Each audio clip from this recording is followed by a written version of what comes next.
I imagine a humongous Kong, several times the size of Godzilla, towering over the ancient kaiju species, seemingly capable of pummeling him into the ground with his very fist. Godzilla sizing up this foe, larger than anything he has ever faced in his entire life. The massive, furry beast staring down on him. In front of us, a battle of massive proportions, larger than anything we've seen on screen before. What's up, guys? Iceman here, and I've been contemplating for some time what the premise is going to be like in the upcoming Godzilla vs. Kong film for 2020. It just doesn't make sense to me. How is Kong going to compete with Godzilla? I'm talking about the legendary version of Godzilla, the massively powerful creature who was able to take on multiple mutos and overcome the defense mechanisms of the military. His atomic breath alone was able to sever the head off of the humongous female muto, and he took a beating indeed. But fortunately to his regenerative capabilities and armored plates, he thrived on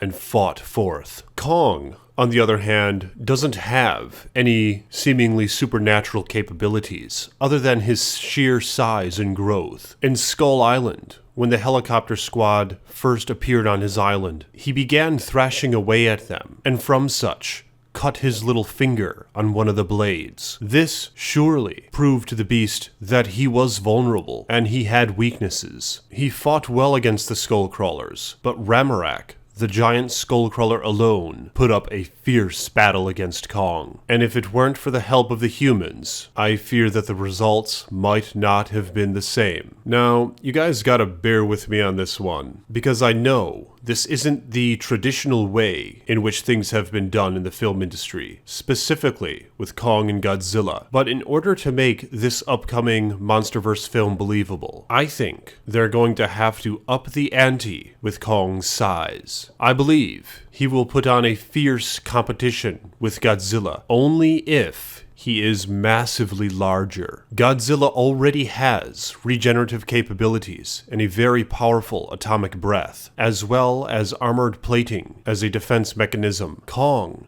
is simply a large, very powerful, ape-like creature. He needs something more to counter Godzilla, and at this point, the only thing I could see helping him in his favor is his size. Imagine the vast scenes with a Kong towering over the cities, something larger than we've ever seen in film before. I was astonished by the size of Godzilla in the 2014 film, the awesome visuals we were able to witness with his size. Imagine being even more so impressed and floored by the fact that Kong is several times larger than that. I think it would make for a very interesting fight. Kong then could easily physically overpower Godzilla. Godzilla fending off Kong with his atomic breath and taking a humongous beating, but yet being able to overcome, considering his regenerative capability. The plot could be something along the lines of Kong is just continuing to grow. Humanity and the environment, in a metaphorical sort of way, are extremely concerned of what is to come of this. Godzilla sees this as a threat to his existence